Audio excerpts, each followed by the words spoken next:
অনেক মানুষ আছে যারা নামাজে কিভাবে হাত বাঁধতে হয়, রুকুতে কিভাবে যেতে হয়, সিজদা কিভাবে দিতে হয় সেটাও জানে না।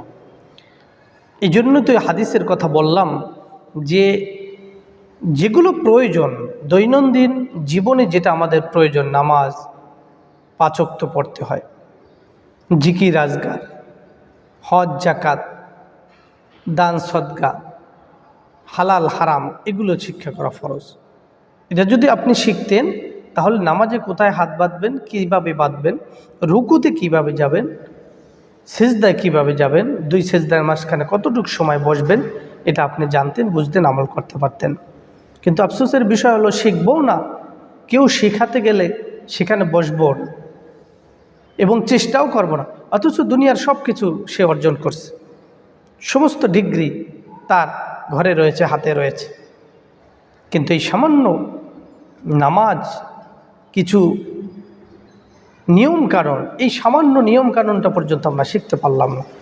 এটা আমাদের জন্য অত্যন্ত অশোভনীয় একটি বিষয়, যেটা আমাদের পরবর্তী প্রজন্মকে আরও অবনতির দিকে নিয়ে যাবে। জন্য এখনই সময়, কিভাবে নামাজ পড়ব, কোথায় হাত বাঁধব, এটা আমাদের জানা উচিত। নিজে জানব, অন্যকে জানাবো।